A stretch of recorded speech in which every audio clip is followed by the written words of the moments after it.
Now, there are still 55 people missing in the floods and lots of families desperate to get in touch with their loved ones.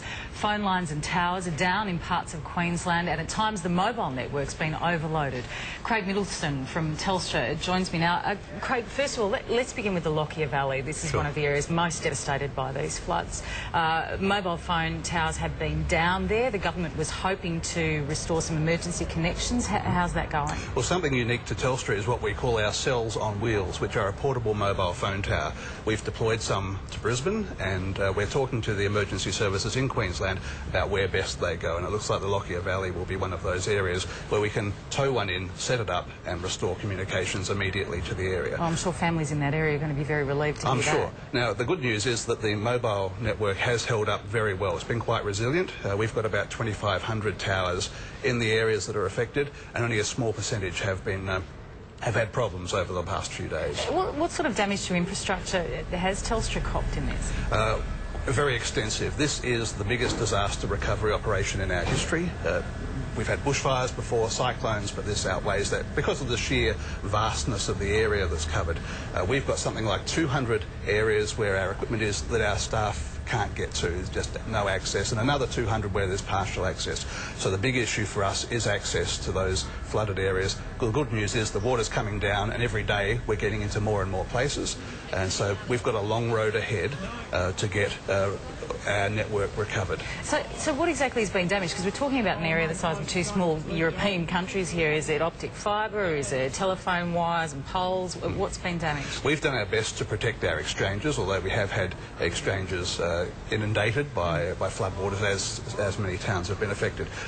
The key exchanges in Brisbane were protected, which is good news, and kept communications in Brisbane in particular up during the crisis.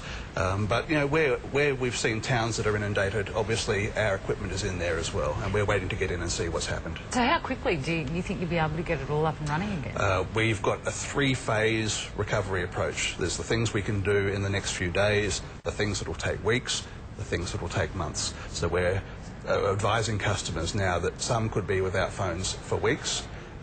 So we'll be relying a lot on the mobile network. And are they in the remote areas that have been affected? Yes, but it's going to depend on when we can gain access to our equipment and see how bad the damage is. And people in the urban areas of Brisbane, will they have services restored fairly quickly simply because the areas aren't as vast? Well, the water's gone down, and also there's overlap in things like the mobile network, so they should have coverage. Now, in the evacuation centres, what sort of access do people have to things like wireless and phones? One of the key areas that we've focused on, apart from our recovery and restoration work, is looking after the people who've been affected. The RNA Showgrounds now has Wi-Fi hotspots, so people have internet and voice access there. We've been distributing mobile handsets and phone cards.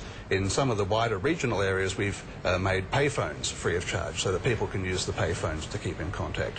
Payphones these days, they seem pretty hard to find. I guess people are going to rely on them. Well, in those country areas, they'll find them. Yeah. Are you going to give people a bit of a break on paying their phone bills and their mobile phones? We've already announced a package to help our customers through this period, and of course, if people are going to have difficulty, to give us a call, they'll get a sympathetic ear, of course. And what, they'll get some sort of delay on when their bills are due? Or? Well, we're looking at what we can do at the moment, but the immediate effort is going into keeping people connected, making sure that they can still stay in touch with friends, because that's a critical thing at the moment. All right, and good to see that effort's going well in the Lockyer Valley. I know it's vital there. Thanks very much. It's a long road ahead. It's going to be weeks. All right, Craig, thank you very much for that. Thank you. Craig Middleton from Telstra there joining us with that update.